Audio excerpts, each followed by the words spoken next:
everybody. Welcome back to the Sessions podcast with Fix Coffee Brand. We are sitting here with guest Rick Neimi for the second time. First time, we had some technical difficulties on the post-production side of things, and the whole thing got scrubbed, unfortunately.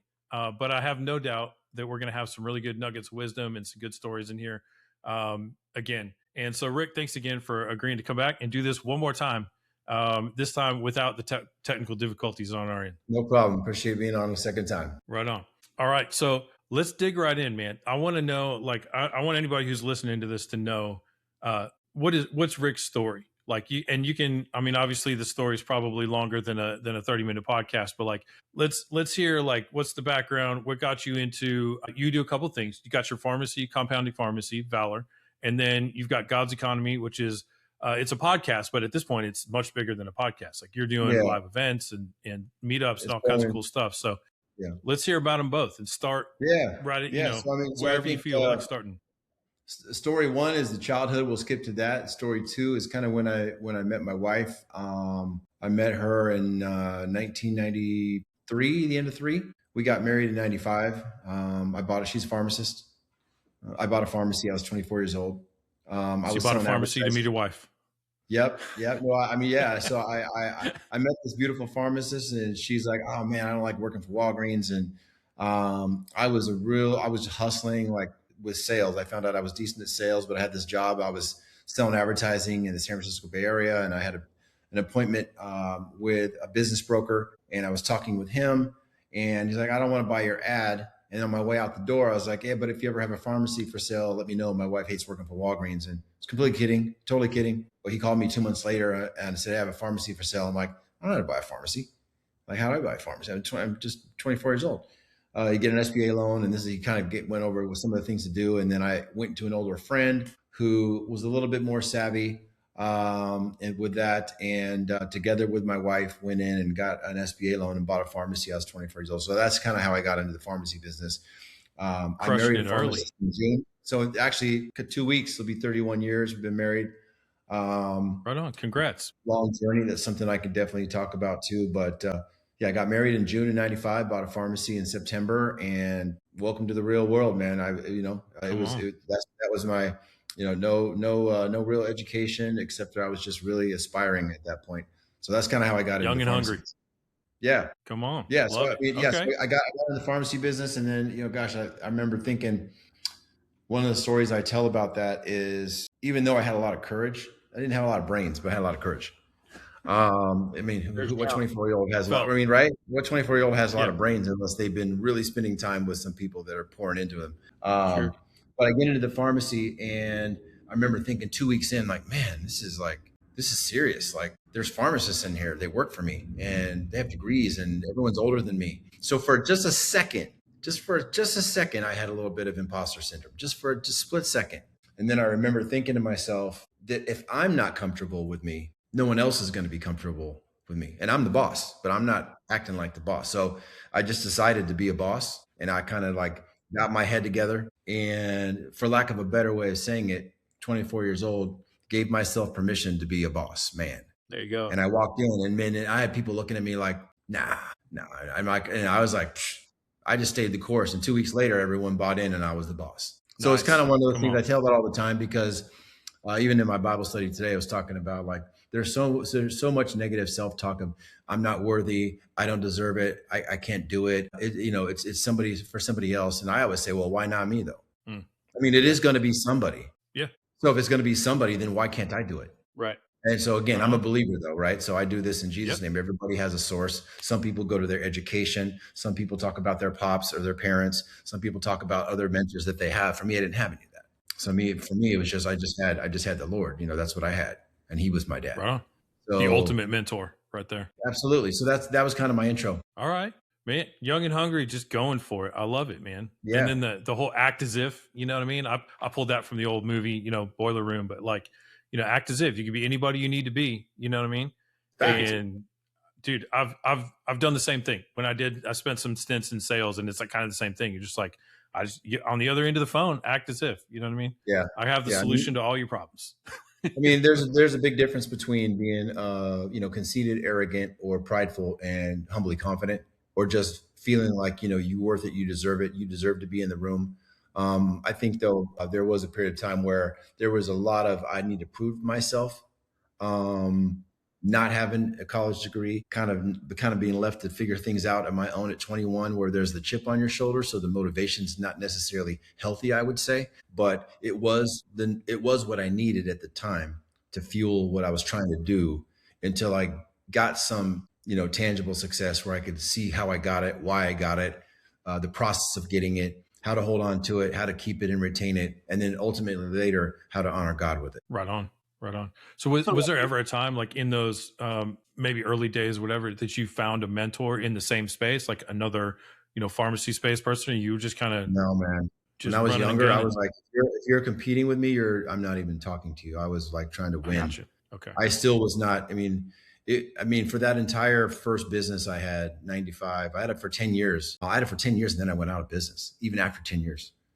Most people don't know that, but I had the business for 10 years and this perfect storm happened, where God aligned some things to happen, and somebody was making a claim that we were doing some not right things. And uh, I got shut down from one of our payers. And I was able to prove that it was wrong, but it wasn't too late because they were a large portion of my revenue. So I had a lot of customer concentration with one payer. And even though I Yeah. proved my innocence afterwards, it was like, man, Lord, why'd you do this to me? So then I had a few minutes where I'm mad at God about something and not realizing that what was happening though is that my identity was in the fact that I thought that my identity was a CEO. I was a young and up and coming. I was like MC Hammer running around my little entourage, completely misguided. No, I mean, you guys would crack up. I crack up. Thank God my kids didn't get to see that. They would crack up. They would be like holding it against me Yes. the rest of my life. But I look back at my mindset at that point, and kind of this was like a reset. Like, we're just going to learn to be Rick. We're going to learn to be God's son. We're going to learn to be a good husband to Hilda. We're going to learn to be an invested father. And then Nice. we're also going to learn what our giftings and talents are. So at this moment, I had about a year, about 14 months of like pressing into, who am I? Who is God? What's his economy? I don't know it. How do I get wisdom? How do I apply it? And then what my gifts were. I knew my gifts were to encourage others and to be generous. And I was writing a blog back then, and I was doing some different things, but still it was very raw. And this is kind of where I really learned how to live like a Christian man and not just believe that in Jesus, Sure. but to believe him. And they're not the same things, I say. To believe in him isn't the same thing as believing him. So I started to believe him, and my life changed. And he gave it all back to me slowly, step by step. Right on. Kind of Awesome. rebuilt you from the core, I think a lot of people, they say, we ask them who they are, they tell you what they do. That's not at all who they Yep. are. That's when I talk to a pharmacist and they don't want to sell their business because they don't know what they're going to do when they retire. They don't even know who they are. Yeah. They don't want to go home to their wife. They don't want to do this or that. They just think that. So most men default to work because men are good at work.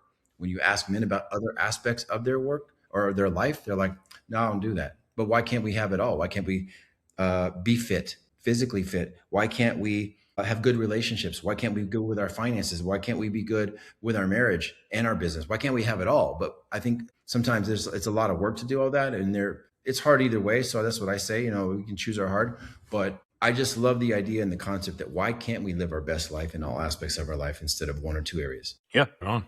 that's what we're designed to I'm be. down with that. What do you think, Anthony? Oh, man, it sounds like you kind of jumped right in at a young age, kind of trial by fire, which is great. Most people are paralyzed by fear, man. You jumped in and then you made your decision right.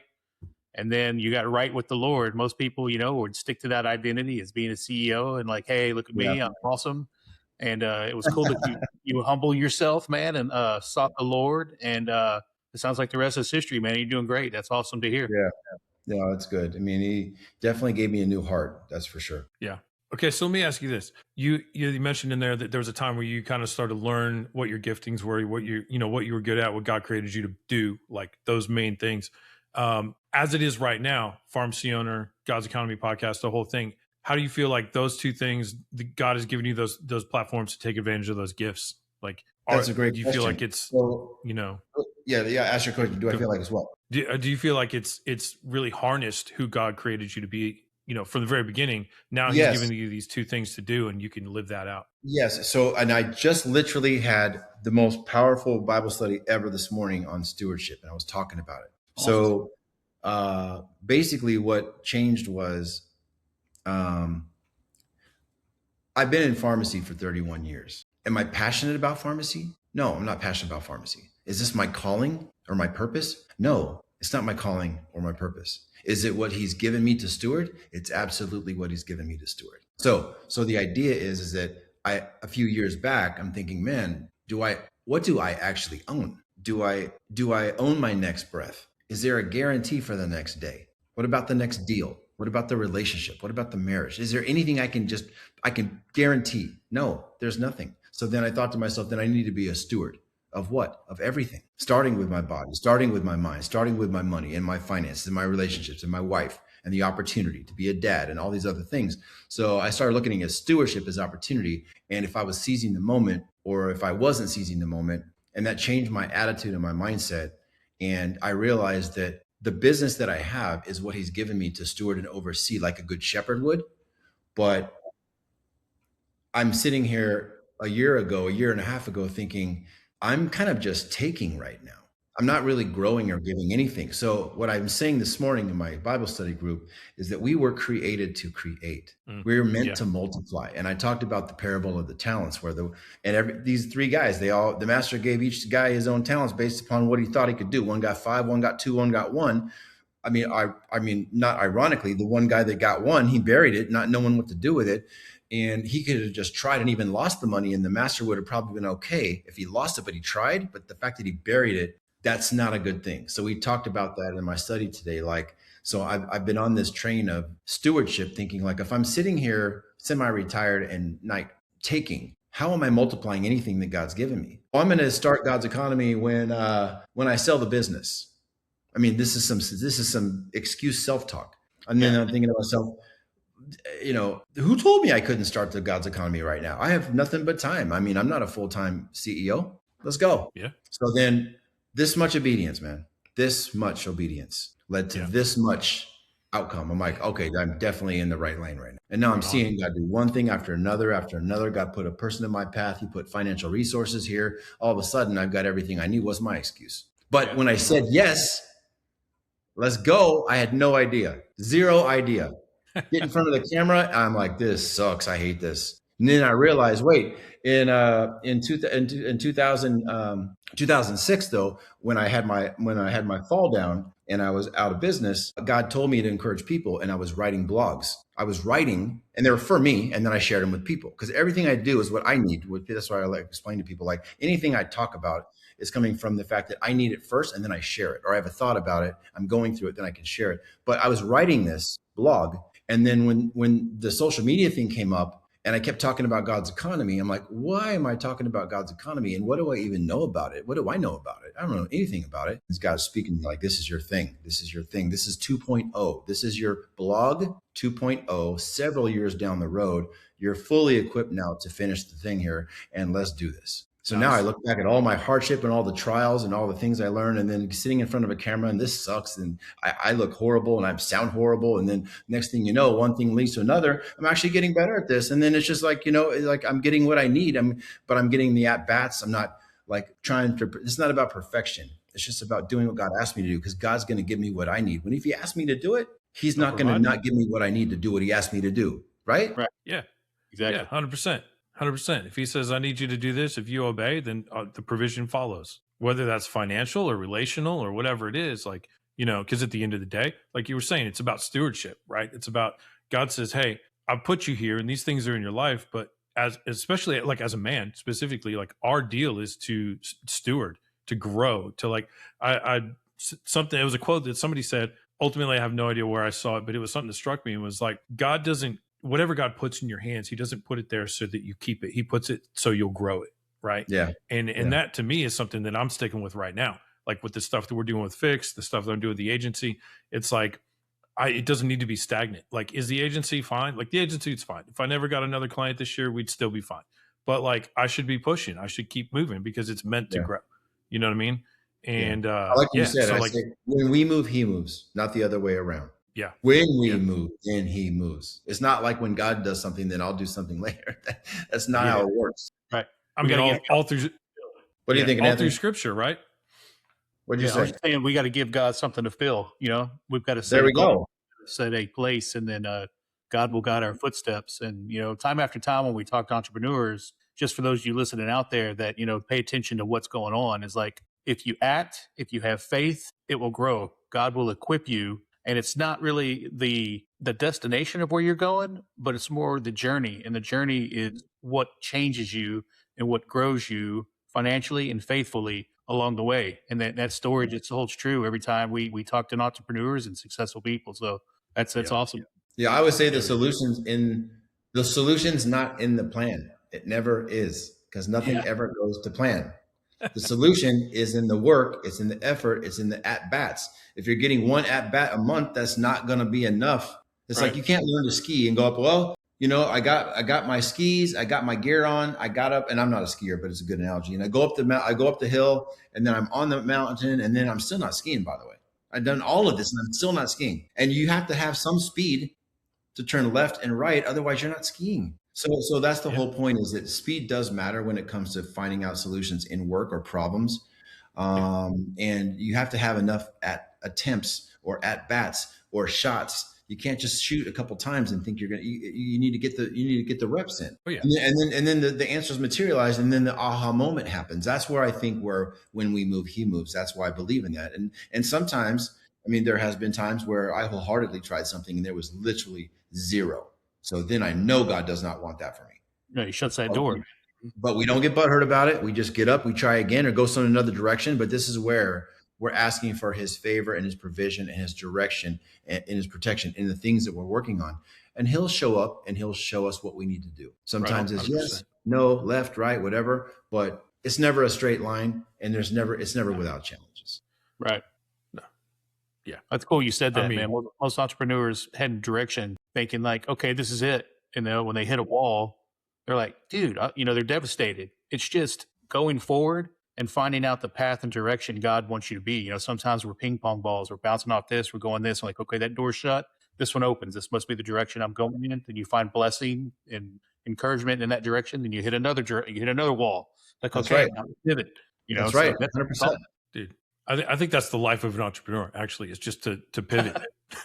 you just keep moving forward and pivot and move forward and pivot, because you're always going to hit another wall. You're always going to have another problem to solve. You're always going to have there's adversity everywhere, right? There is. Just like the choose the hard that keeps going, right? Yeah. Don't just give up or feel like, well, first time you hit a wall, well, maybe this isn't what I'm supposed to be doing. Maybe you're just supposed to grow. Your character grows. I don't think anything has grown my character more than being a business owner. Honestly, for sure, it's hard. It shaped me in all of the ways, right? It shaped me in who I thought I was, what my identity was attached to, what it shouldn't be attached to. It shaped me in my relationship with my spouse, right? Like my wife is, the first one to call me out when she's like, "Hey, you're spending a little too much time doing this," or like, what I mean? Like, well, yeah, and I could be a workaholic if I wanted to be. You know what I mean? But I have accountability around me that keeps me like, hey, man, make sure take the time off, be with the kids, do the things, right? And so, and I'm thankful for that, because there was a season of life where that's important what you're saying. And another thing that comes to mind as you guys are talking about this is I talk about how we wait matters to God. And when I'm saying waiting, it doesn't mean doing nothing. It means in between the time that what we want to happen hasn't happened yet. So let's say we want to get a fix to whatever the goal is, and we're not there yet. So how are we waiting in between the season of right now and when that happens? Are we having faith? Are we having doubt? Are we doing the right things? Are we acting out? Are we having belief? Are we making effort? Are we, we can define it. But so I talk about how we wait matters to God while it's not happening yet. And are we honoring him in the process? Because I say whatever we honor him with, he honors us with. So what are we doing? And sometimes it's nothing, meaning sometimes our job is to do nothing. Sometimes our job is to do something. So I always ask God. So I would tell people, it used to be where I didn't include God in this stuff. Then I included God, and then I told him what I was doing. Now I'm including him and I'm asking him what we're doing. Yeah. See the difference? He's not included. Then I'm telling, and now I'm asking what we're doing. Mm-hmm. And that's the process. And then he's going to basically say, he's going to let us know what our part is. And you say, Rick, you're too much effort. You gave me no room to be God. So you need to basically realize the line in the sand was a couple feet back and you stepped way past it. And you're not giving me room to be God in your life. And another guy is actually, like Anthony said earlier, paralyzed by fear and some unbelief. And that person needs to have some courage, get up off the canvas and try and make effort. So I have two issues: attitude and effort. Attitude can do, and the effort is will try. Then we give it to God and we let it go, rinse and repeat. Attitude can do, effort will try. The rest of it's God's. He's going to direct our steps if we're putting our hope and faith. Solid. Great advice for everybody it doesn't matter where you're at on your entrepreneurial journey either. You could be just starting a business if you feel like you want to start, or you could be, a couple years in and you're like, man, I really need that reset of like, okay, let me change my attitude to a can-do attitude and let's start taking some more action, That's right. It's good stuff. That's huge, man. That's huge. We're sharing it. Come on. All right. So let me ask this. Now that you're focusing a bit more of your time on the God's Economy thing, right? It's not just a podcast with some great guests and a lot of good stuff going on there.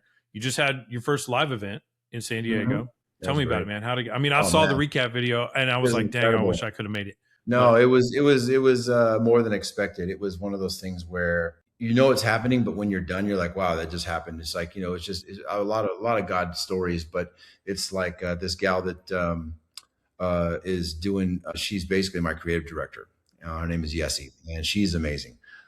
She'd never done an event before. She, just prior to my event, got an opportunity to go to the Super Bowl event, like the Super Bowl event. And this person brought her under her wing and she got to learn how to do this right before my event. Nice. She literally got equipped to know how to do all the stuff she didn't know how to do moments prior, and then had her consulting with her the whole time for free. Wow. I just like blown my mind. Like, so I'm just thinking like God put everything together from, from the speakers to the venue to the planning for the guests. We definitely had a huddle afterwards on things we would do over, but we had 125, 130 people there first time. And a bunch of young kids there, a bunch of aspiring entrepreneurs, some people that were there to support. I had people come from Mexico. I had people drive 10 hours and drive the next day, Northern California. I was super blessed by what was there and the connections. I think the happiest thing for me is the whole point of the whole thing was when people were there to connect with other people while they're there and to have connections when they leave. And a big part of that is my friend Sean Lashley, who's in Florida, who is a part of this 10K cards thing. So it's a digital card, and he does events. So everyone that was at the event, you didn't have to remember anyone's name. If you're a guest that was registered, you automatically have access to everyone else's email, at least. In the future, we're going to have to where you can opt in for phone numbers, and you can say everyone can have my phone number. Then you don't have to worry about like getting people's cards and all that stuff while you're there. But you can have automatic connections when you leave. But I think the takeaways were just the speakers and what we talked about, and that these guys were getting up there talking about their God story, really, and giving God glory and a testament for what they've done, what God's done in their life, and how they can account for God's goodness in their life. And I think that was powerful for these guys and gals to see, because there was men and women there, to see that God's economy is alive and real, and we get to have eyes to see it if we choose to, and ears to hear it. And what does that look like in each individual person's life? Dude, heck yeah. I know some of the guests you had on there. I follow them on social, and Nick, Carla, and we kind of chatted a little bit on social, and man, just I know that there was a ton of value in the room as far as not only hearing people's testimony, like what God's been doing in their life, like that's a huge thing, right? And also not to discount, but like Scripture says, a lot of times, like this is something that just came to me while you were talking about it, and so I'm going to mention it. But like a lot of times, people are struggling with things that they never share with anybody else, right? And even if they look like everything's under control and they're happy and this is going on, there's always something where we're struggling with someone. And sometimes, like Scripture says, we overcome by the blood of the Lamb and the word of our testimony, right? So like when we share what God's been doing in our life, the good things He's done, the way He's either kept us out of trouble or rescued us from trouble, or orchestrated things in our lives. When we share that stuff, like we overcome whatever it is that we've been struggling with. You know what I mean? So I think even in that, like for the people who got up and shared and stuff, there's power in that. You know what I mean? And so yeah, man, that's hopefully I'll be making the next one of these events. I did not want to miss out, but scheduling, and I've got man, I've got my daughter who is, we actually just sent them off again this morning. I've got 2 daughters on their way to Colorado Springs again. Her husband's coming back from his time over in Iraq. And so, Okay. or Iran, the desert, and so thankfully he's good. He's been, God's covered him, kept him safe the whole time. Nice. And they're finally getting to come back in about 2 weeks. So Okay. she's going back to Colorado Springs to get set up and ready for that. But yeah, man, I think the whole thing is just fantastic. I'm excited to see where God takes it, and how he continues to use, not only the podcast, but these live events and things that are just like super rad. Also, it gives me an excuse to go to San Diego, my second favorite place on the planet. So yeah, it is. I can't argue with that. You know what I mean? Right. All right. So I want to hear, I know one of the areas that we haven't really we talked about pharmacy, we talked about God's economy. I want to get your 2 cents, right? As a father, right? I know you kids are I would consider them grown at this point, but like as a father who during their formative years was building businesses and doing these things, what were some of the lessons that you felt like God taught you through that about being a better father to them than was not shown as an example to you, right? Yeah. Well, I there was no example shown to me, so I think that was part of the process when the business fell down. That it was an opportunity for me to realize that I needed to love Hilda like Christ loved the church. I needed to be a father to these kids like the one I didn't have, but he was going to teach me. He was going to show me. What I didn't realize was, and the most powerful thing that I experienced looking back on it, is that more in particular with my son. I mean, very close with both of my kids, but when I was teaching my son, I would tell him something and think, how the hell do I know what to say? But it was really good. Yeah.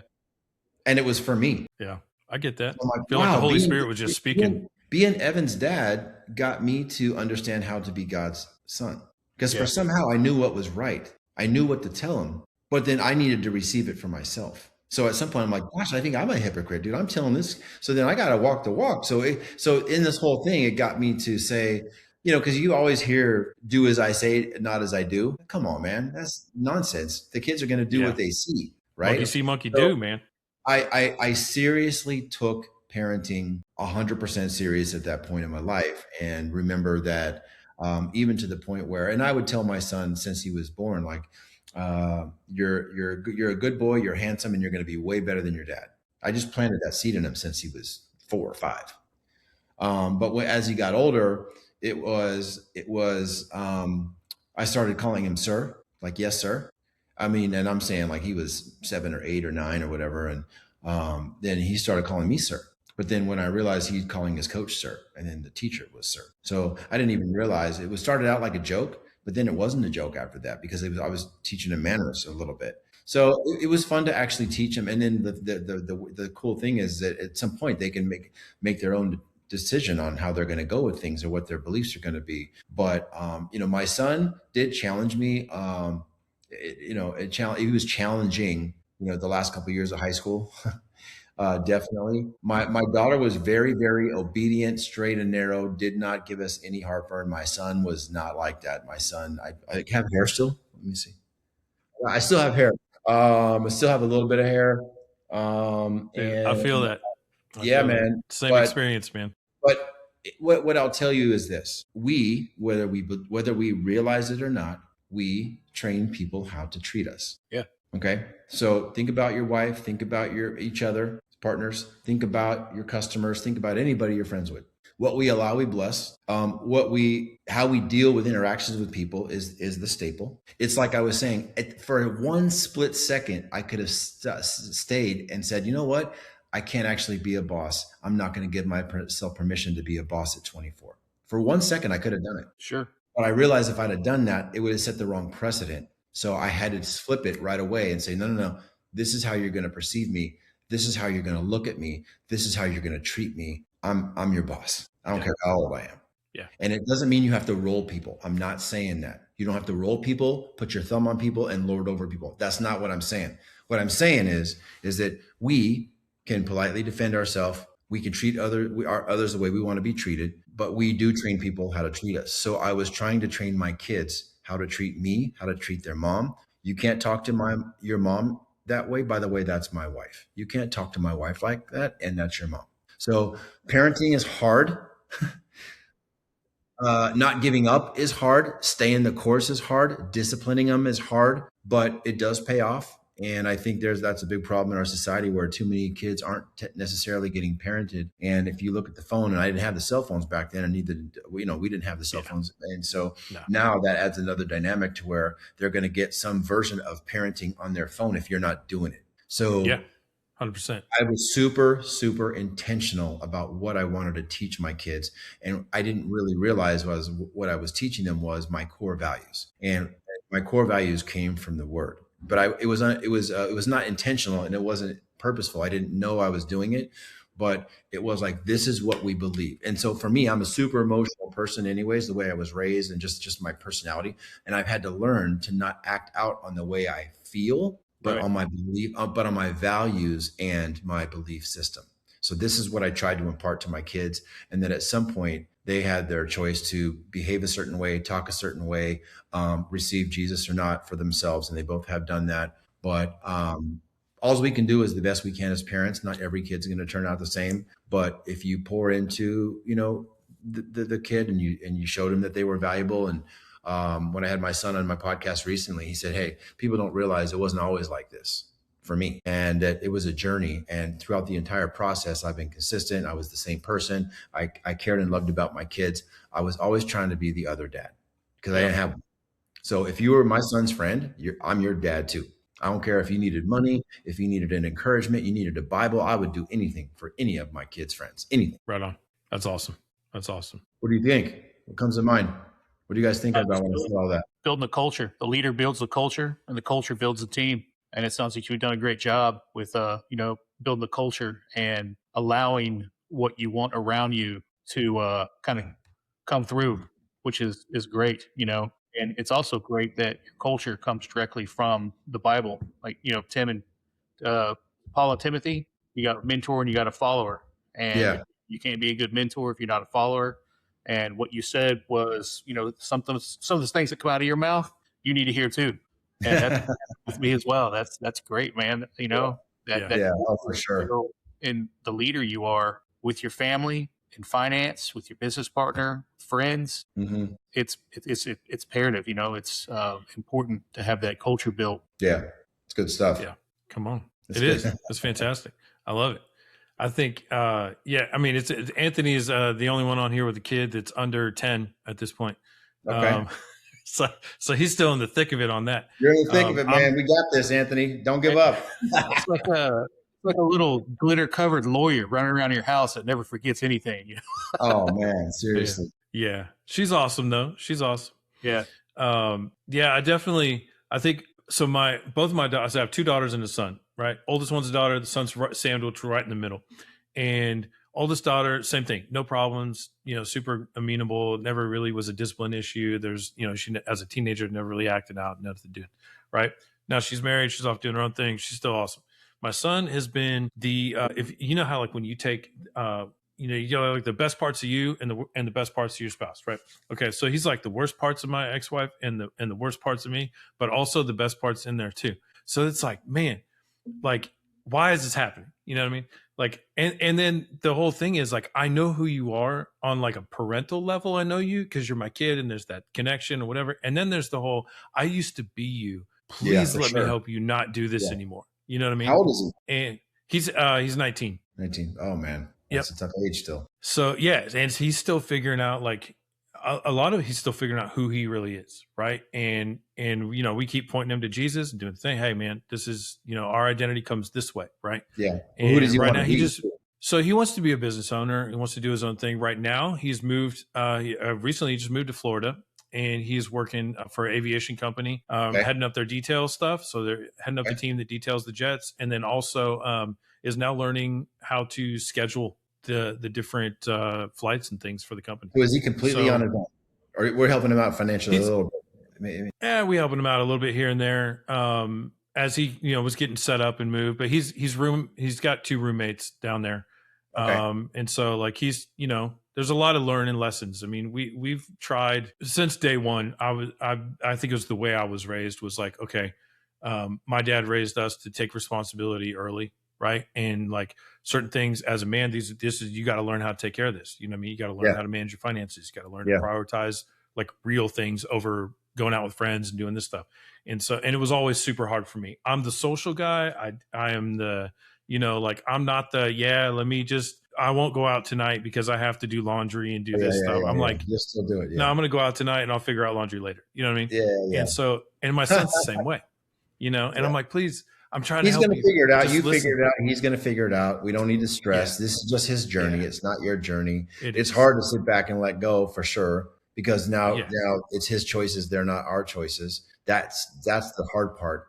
But you know, like my wife, I remember she was talking to my daughter. I don't know what it was last year, and she gets off the phone like, "Now you know, honey, she didn't ask for your opinion though." And then I was like, "We're on the friendship thing now, man. She's already gone. I mean, she doesn't live here." So if she asks for our advice, let's give it to her. But if she's not asking, let's not give it to her, because we don't want her to stop calling. Then we talk about also, well, what are the kind of parents that we don't want to be around? And what are they doing? And why don't we want to be around them?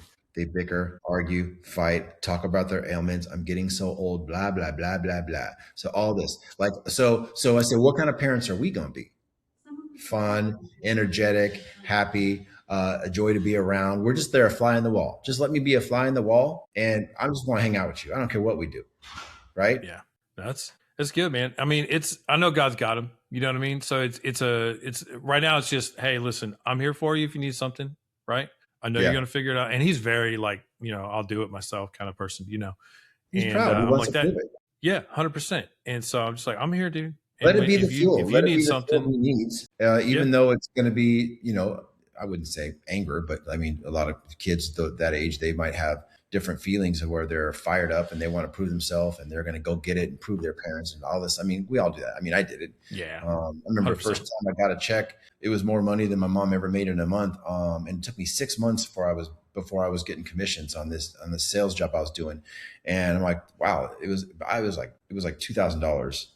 It was in 1992. I thought I was rich. I went to the copy store. I made a copy of the check and I mailed it to my mom. Nice. Because I did it, you know, and you know, so we're all charged up, but we get over that. The good news is, I'll tell you, is that they come around. If you don't, I mean, and the boys are later than the girls, but they come around, they appreciate the parents, but it's really about just, let's build the relationship now.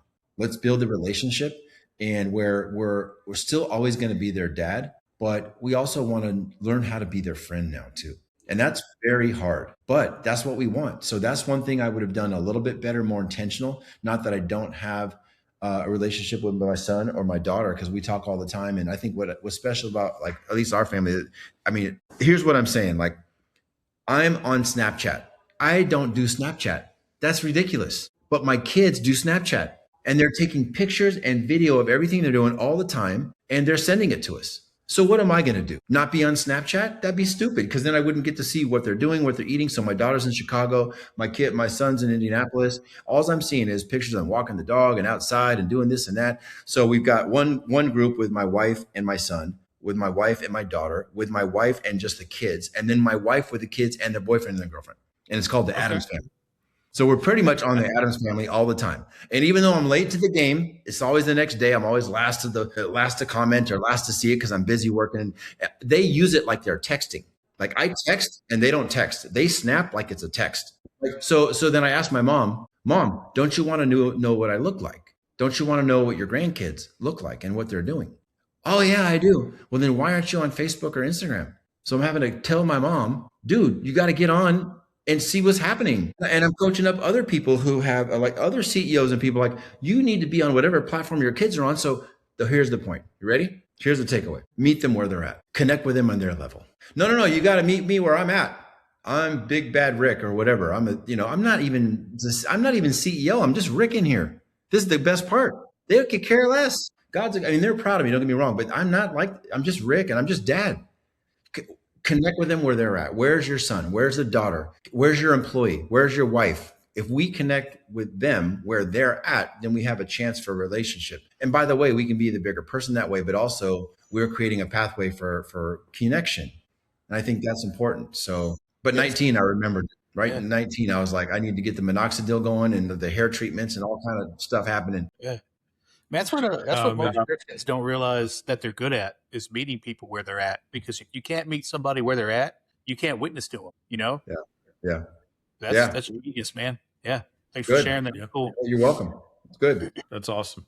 Well, I mean, I know we're up against it. So, as a quick recap, man, a lot of wisdom in here, right? A lot of wisdom about essentially like putting yourself to the side, recognize that you need to put yourself to the side, ask God for wisdom, listen to what he's saying, but always take some kind of action, right? That's Don't what it just is. go, hey, Exactly. God, I need you to do this with my business.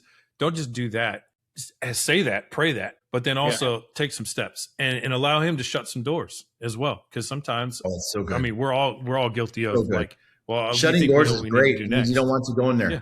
Right. Yeah. So allow him to shut some doors. And like Anthony was saying, use that as not a way to be like, oh man, this is terrible, whatever. But like, no, I'm going to pivot and we're going to keep moving forward, walking in the purpose that God created me to do. I love it. Man, there's so much good stuff in there, and I love it too. I think, I mean, obviously, everybody listening, go follow Rick on his platforms, God's Economy, and what you've got YouTube, you got Yeah, I got God's Instagram, Economy on TikTok, the whole thing. YouTube. I mean, I'm personally I'm at Slick Neimi at on Instagram, but God's Economy on Instagram. I'm on TikTok a little bit, but I don't do that. That's a whole nother genre. But really, it's about the YouTube channel. The podcasts are good. The podcasts are really good. I mean, we have some really good conversations, and we're all trying to encourage each other, but have conversations that are meaningful and that could make some positive change in our life. That's what it's all about. That's what I'm talking about. Love it. All right. Well, man, thanks again for coming on. I know this is like kind of a lightning round. But I like it. I like the pace. It was like moving. It was good stuff. And maybe we'll do it again and we'll cover some different topics next time. I would look forward to this, guy. You guys are doing good things. I wish and pray for you for success for both you guys, not just in your business, but as husbands and fathers and business leaders where you guys are at right now. I appreciate it, man. I'll take all the prayer I can get. Yep, I know Anthony will too. Yeah. So right on. All right, man. Well, Reach thanks so much. Okay. We'll see you again. All right. All right. Take care. Bye.